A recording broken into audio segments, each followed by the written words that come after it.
বিশ্ববাসী সম্মুখে আল্লাহ চোখে দেখা একটা সাক্ষীর দরকার ছিল। শেষে আমাদের নবী যখন আমাদেরকে বলল যে বলো লা ইলাহা ইল্লাল্লাহ মুহাম্মাদুর রাসূলুল্লাহ, তখন আমরা সেম প্রশ্ন আমাদের নবীকে আমরা করে ফেললাম, ইয়া রাসূলুল্লাহ ইয়া হাবিবাল্লাহ, আপনি বলেছেন আমরা মেনেছি, আল্লাহ এক বলে বিশ্বাস করেছি, আপনি দেখেছেন? আমার নবী নূর নবী ফরমায় শুধু দেখি নাই, 27 বছর কাল লামাকাতে বসে বসে কথাও করেছি। জোরে বলুন সুবহানাল্লাহ। তোমাদের জন্য ভালো ভালো কিছু গিফট, ভালো ভালো কিছু উপহার এনেছিলাম।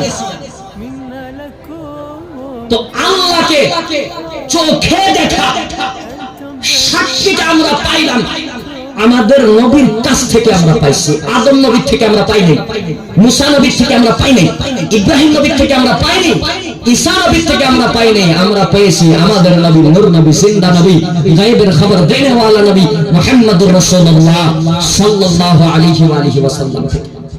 আজকে দেখবেন আহলে সুন্নাত ওয়াল জামাতের মাদ্রাসাগুলোতে নবী নবী কেন হয়? মুফতি মুজাহিদ সাহেব, পীর রমজান আলী সাহেবের মুখে নবী নবী কেন হয়? বরিগাঁওয়ে নবী নবী কেন আলোচনা হয়? রাঙ্গামাটিতে নবী নবী কেন আলোচনা হয়? নগরবাহী বাবা হুসেনের দরবারে নবী নবী কেন আলোচনা হয়? মুফতি খায়রুল ইসলাম রাজভী নবী নবী কেন বলে? সুন্নিদের মুখে নবী, মিলাদে নবী, মসজিদে নবী, মাজারে নবী। এর কারণ কি? এর কারণ এটাই, নবী বিনা আমাদের কোনো গতি। জোরে বলেন, নবী বিনা আমাদের কোনো গতি। দুনিয়াতে নবী নবী করব ইনশাআল্লাহ, যেদিন কবরে যাব দয়ার নবীর চেহারা দেখে দয়ার নবীকে সালাম জানাইয়া দিব। জোরে বলেন সুবহানাল্লাহ। বলছিলাম আল্লাহ চিনবেন কি করে?